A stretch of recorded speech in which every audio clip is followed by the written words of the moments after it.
wabarakatuh. Alhamdulillah, alhamdulillahilladzi hadana li hadza wa ma kunna linahtadiya laula an hadana Allah. Asyhadu an la ilaha illallah wahdahu la syarika lahu wa asyhadu anna sayyidina Muhammadan abduhu wa rasuluh. Allahumma shalli wa sallim wa barik ala sayyidina Muhammadin wa ala alihi wa sahbihi ajma'in. Subhanaka la ilma lana illa ma 'allamtana innaka antal 'alimul hakim. Amma ba'd. Bapak Ibu sekalian, kaum muslimin dan muslimat, jamaah Masjid Istiqlal yang dirahmati Allah Subhanahu wa taala, marilah kita sejenak kita bersama-sama mengaji, kita baca kitab syarah dari Tajul Arus karangan Ibnu Athaillah As-Sakandari, di mana pada sore hari ini kita akan membahas tentang hubbud dunya min uyubin nafs. Qala al-musannif rahimahullah ta'ala wa nafa'na bihi fi 'ulumihi fi daari amin. Hubbud dunya min uyubin nafs. Hubbud dunya itu adalah orang yang mengagung-agungkan dunia. Dunia itu, yang disebut dunia ini adalah bisa harta, kekayaan, ya, hal-hal yang terkait dunia, mungkin keluarga, ya, istri, anak, kemudian pangkat, jabatan, segala hal-hal yang terkait dengan menyenangkan dunia ini adalah hubbud dunya. Hubbud dunya min uyubin nafs, termasuk uyub, aib. Nah, uyub itu jamak dari aib, aibnya jiwa. Loh, apakah kita mencintai keluarga itu aib? Tentu tidak. Di sini yang hubbud dunia itu adalah kita yang berlebihan mengagungkan, saking bangganya dengan keluarganya. Yang suami ini punya istri cantik, bangga luar biasa, melupakan segalanya, karena dia sudah paling hebat. Punya anak-anak yang gagah, cantik, kemudian merasa dirinya itu paling top. Punya harta, kita hanya setiap hari itu bekerja ngumpulin harta, lupa kepada Allah Subhanahu wa ta'ala. Semuanya itu karena dianggap apa prestasi-prestasi yang ada itu dianggap sebagai hasil karyanya, karena jerih payahnya. Bisa kaya karena kerja keras, bisa kaya karena kepintarannya, bisa kaya karena kehebatan dia punya ide-ide menciptakan. Dia lupa pada Allah Subhanahu wa ta'ala bahwa semua itu tidak akan terjadi kecuali dengan izin Allah, dan Allah berikan kesempatan pada dia, dan Allah berikan ilmu padanya. Ilmu yang kita punya itu jangan lupa. Kita meskipun kita merasa ketika kita belajar dulu mati-matian sampai dapat ilmu, tanpa dengan taufik Allah tidak akan bisa. Karena itu ketika apapun yang kita lakukan kemudian kita berhasil, jangan lupa kepada Allah Subhanahu wa ta'ala yang telah memberikan karunia itu. Jangan sampai diklaim itu sebagai prestasinya sendiri tanpa keterlibatan Allah Subhanahu wa ta'ala.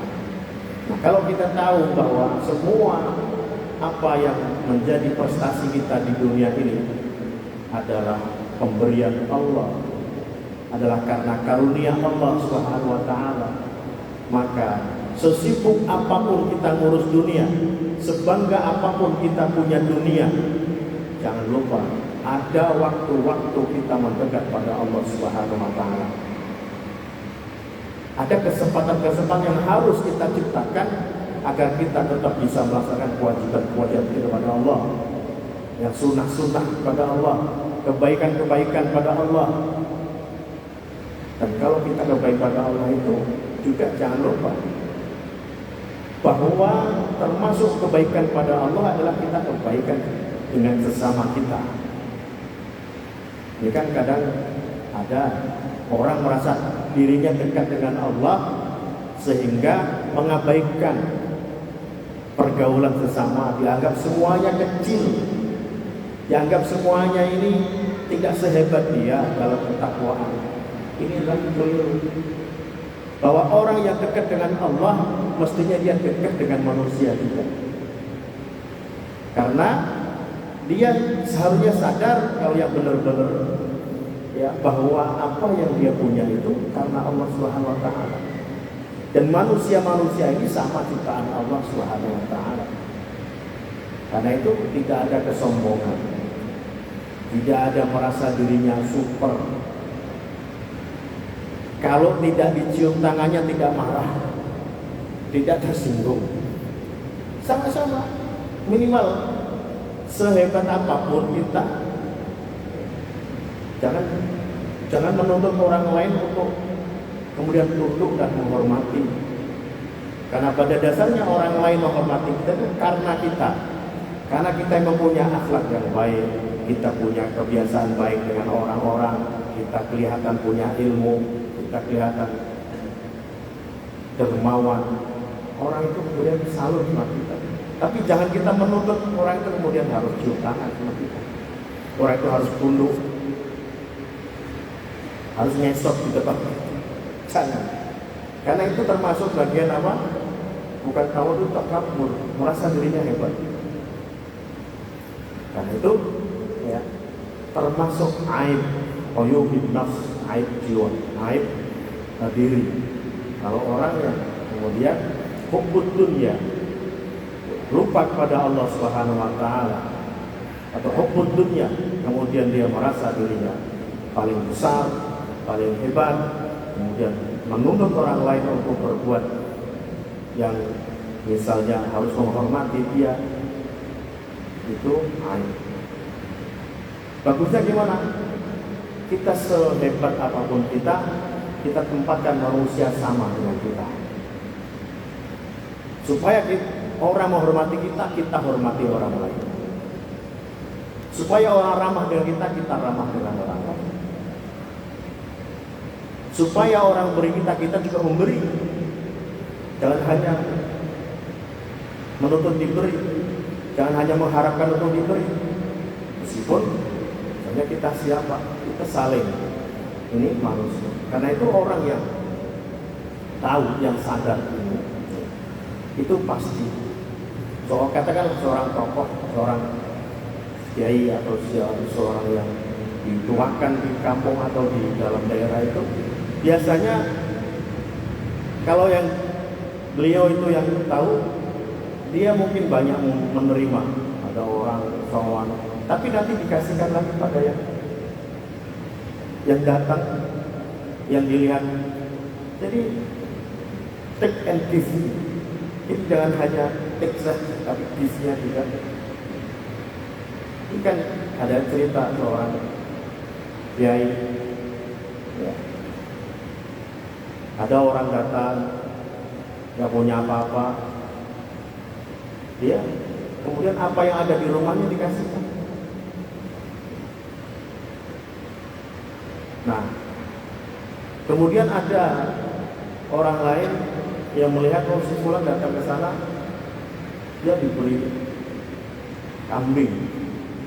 Kambing itu juga dari orang lain, itu dikasihkan ke fulan. Nah, orang ini berpikir kalau datang ke sana bawa kambing, dikasih kambing, saya akan datang ke sana bawa kambing, nanti akan saya kerbau kan gitu. Dia bawa kambing ke rumah dia ini. Nah, ternyata di rumah dia sedang tidak ada apa-apa kecuali setandan buah pisang. Ketika dia mau balik dikasih setandan buah pisang. Dia kecewa, lah si fulan ini nggak bawa apa-apa, dapat kambing, saya bawa kambing dapat standar besar. Ya artinya karena dia mengharap. Tapi kiai itu dia tidak begitu hitungannya. Apapun yang diberikan oleh orang diterima, nanti dikasihnya lagi pada yang datang dan membutuhkan. Nah itu ada teknik seperti itu. Itulah orang yang sadar bahwa kemuliaan yang dia dapatkan kemudian dari Allah, kemudian memandang semua orang ini adalah manusia yang harus dihormati juga. Kalau ada yang lemah dibantu. Jadi bukan hanya mengharap saja, mengumpulkan. Ya, kadang-kadang seperti itu yang terjadi. Yaqulu Ibnu Athaillah, ma yattali'u 'alal asrari illa amin. Tidaklah seorang bisa mengungkap kepada asrar, rahasia-rahasia Allah, kecuali al-amin. Al-amin itu adalah orang yang dipercaya, orang yang jujur, orang yang tidak bakal menipu, orang yang tidak berkhianat, orang yang mengatakan apa yang dia tahu dan tidak mengatakan apa yang dia tidak tahu. Amin. Nah, ma yattali 'alal asrari illa amin. Allah tidak akan membukakan rahasianya, ya, kecuali pada orang yang amin, yang dipercaya oleh Allah Subhanahu wa taala. Yang dipercaya itu yang jiwanya semuanya untuk Allah.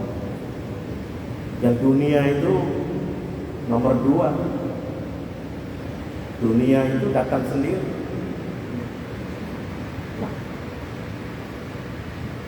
dalam keterangan lain di dalam kitab Mafatihul Ghaib, Imam Fakhrul Razi mengatakan bahwa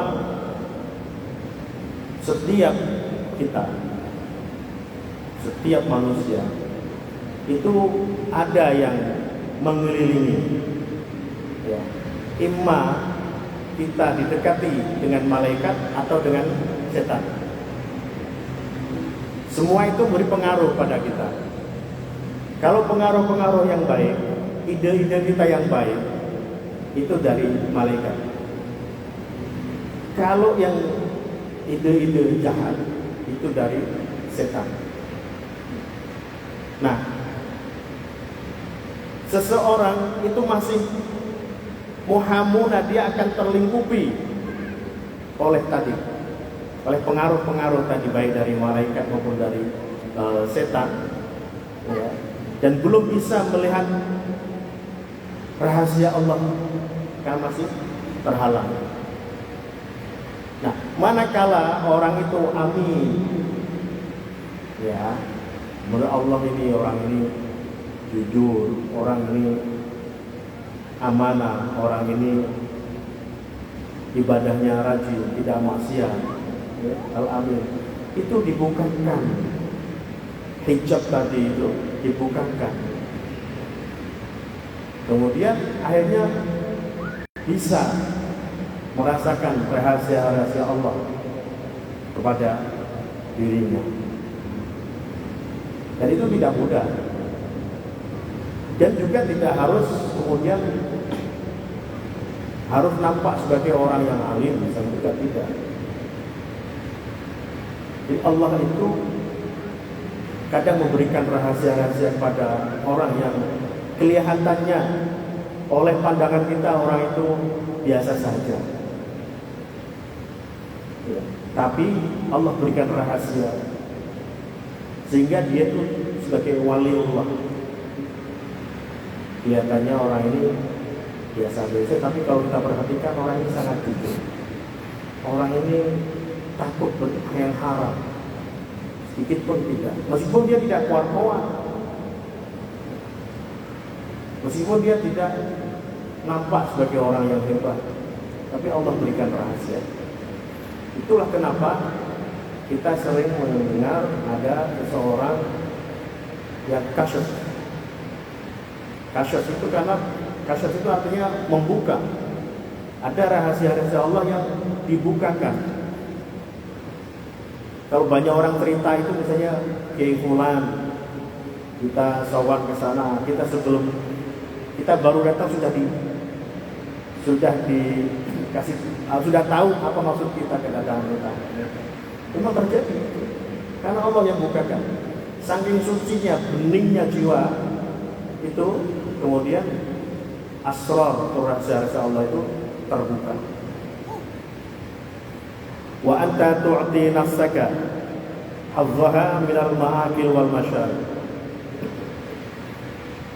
Bagaimana Allah itu mengharapkan kita amin, kita ini bisa dipercaya, kita ini jujur, kita ini tidak khianat, kita ini tidak suka yang haram, kita mengerjakan yang wajib, yang sunnah, menghindari yang makruh bahkan.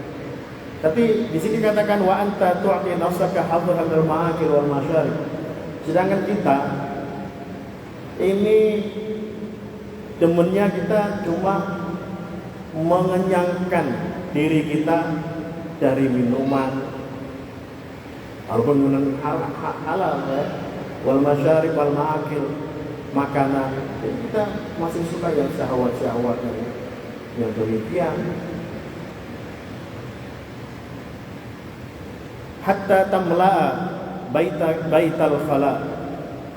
Sehingga apa tadi makanan yang kita banggakan, kita hari ini makan apa yang enak-enak, yang banyak, minuman yang itu hanya tamla baital khala, yang akan memenuhi WC kita. Kloset hanya lari ke sana.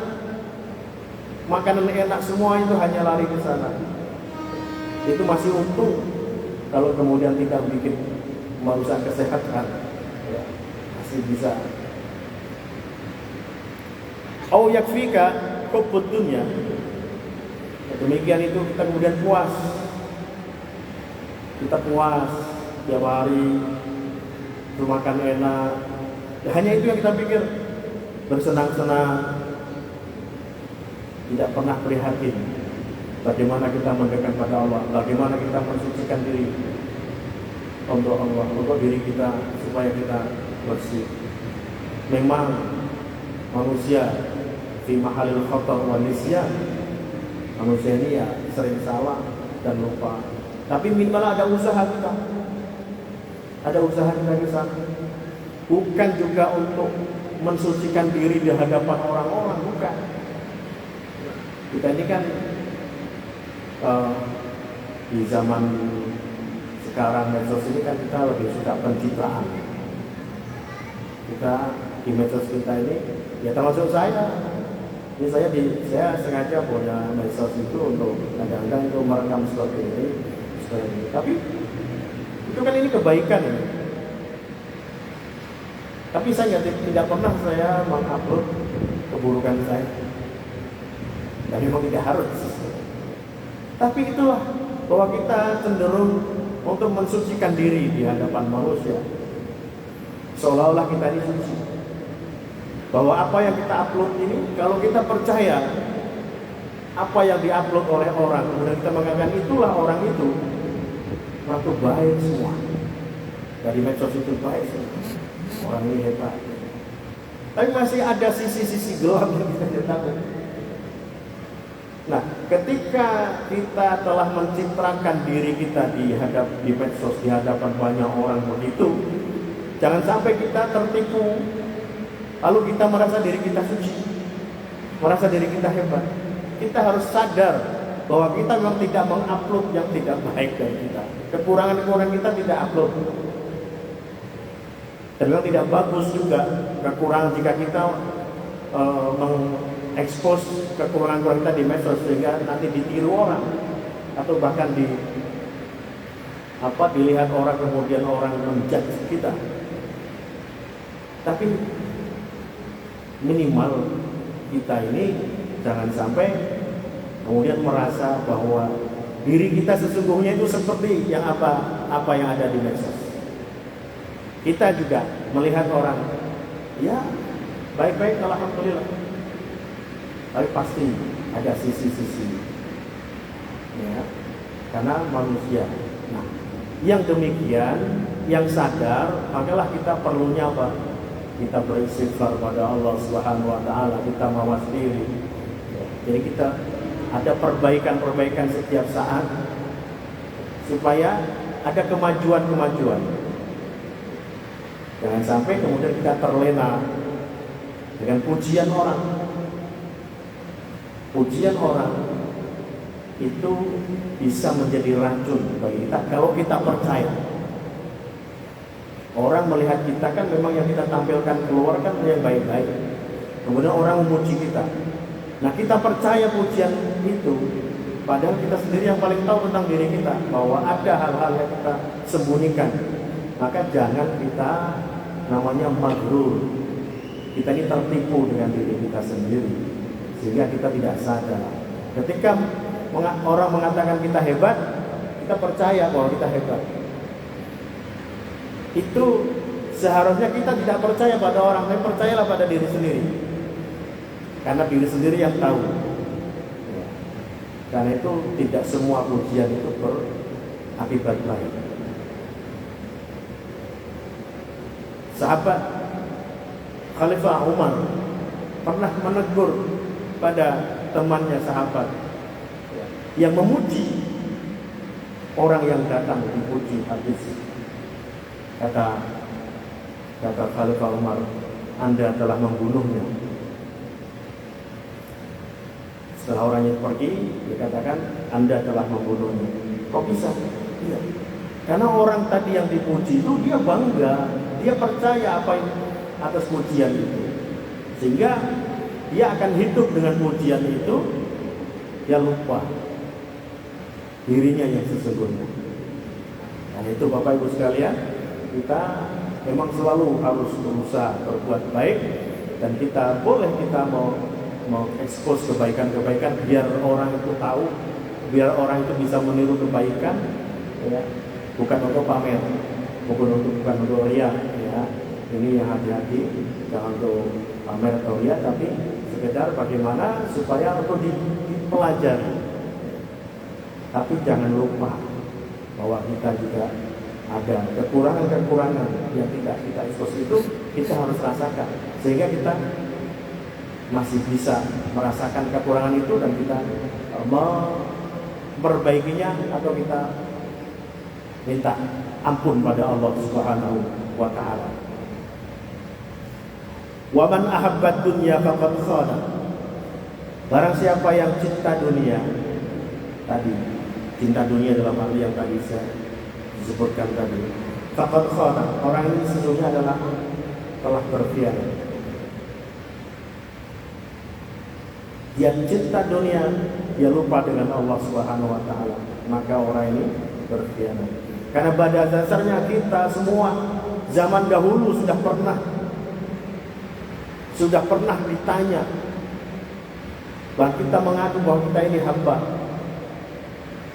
Tapi kemudian ketika kita dilahirkan di dunia, kita lupa pada Allah, kita lebih suka dengan dunia, kita kumpulkan dunia, kita membanggakan dunia. Wa man khana fa hal yatali wal malik ala asrarihi. Kalau orang itu kemudian khana, Allah sudah mengatakan bahwa dia khain, ya, tidak amin. Apakah kemudian masih berharap bahwa Allah akan berikan asrarnya, rahasia-rahasianya? Tentu saja tidak. Tentu saja tidak. Jadi Bapak Ibu sekalian, as-sa'adah, kebahagiaan itu sesungguhnya tidak diukur dari dunia. Bahwa rasa senangnya, rasa indahnya orang yang kita ini, atau yang hidupnya sederhana biasa saja, ketika hatinya senang, itu sama ukurannya dengan orang yang hartanya banyak, miliaran, triliunan, kemudian dia senang. Itu sama. Dan orang-orang yang bisa merasakan senang dengan sesuatu yang kecil, yang remeh, itulah orang yang bahagia. Kita punya uang 200.000, kita sudah senang. Alhamdulillah. Itu kita udah bahagia. Bahagianya itu sama dengan orang yang misalnya tiap harinya punya uang 200 miliar. Ketika orang yang punya 200 miliar itu satu saat berkurang menjadi 150 miliar, dia sedihnya bukan main. Nah kita sedang senang dengan uang 200.000 rupiah. Ya, ketika berkurang jadi 100, ya kita mungkin sedih dikit lah. Tapi ketika bahagia sama. Karena itu tidak perlu kita itu benar menghayal. Kita punya harta banyak. Jangan-jangan ketika kita punya harta banyak itu justru seperti itu. Kita sibuk dengan ngurusin dunia. Kita ingin mempertahankan jumlah harta kita atau bahkan selalu meningkatkan harta kita tiap harinya harus berkembang ini. Hari ini uang saya 2 miliar, besok harus ada perkembangan ini. Harus kita investasikan dan kita hitung terus. Maka kesibukan kita itu menghitung harta. Kita tidak lagi ingat pada Allah Subhanahu wa taala. Ketika hartanya berkurang sudah lupa. Dan harta yang banyak kalau kita tidak dilandasi dengan iman takwa yang kuat, ini justru kita berpikir ini uang banyak mau diapain? Hanya kemana-mana. Yang tidak harus dibeli, yang tidak penting dibeli, yang tidak jadi dilakukan. Nah, karena itu kita bukan dilarang punya harta banyak. Jika kita bisa mengelolanya untuk kebaikan-kebaikan, punya harta banyak, tapi harta itu tidak ada di hati, hanya di tangan, sehingga bisa untuk bantu orang, untuk bersedekah, untuk bangun masjid, bangun madrasah. Nah itulah. Jadi bukan ditumpuk untuk diri sendiri, kemudian membangun istana untuk diri sendiri, yang lupa kebaikan-kebaikan. Ini yang disebut dengan hubbud dunya min uyubin nafs. Cinta pada dunia itu adalah termasuk aib jiwa. Tapi tidak semua seperti itu tadi. Maka marilah kita syukuri apa yang sudah ada pada kita, dan kita boleh setiap hari kita ingin Allah berikan kebaikan yang lebih banyak, ya, harta kita bertambah, itu boleh, kita usaha itu boleh, tapi jangan lupa pada Allah Subhanahu wa taala, ibadah kita, kedekatan kepada Allah Subhanahu wa taala jangan sampai terlupa, jangan sampai kita terlena hanya karena ngurusin dunia, hubbud dunia, dan lupa pada Allah Subhanahu wa taala.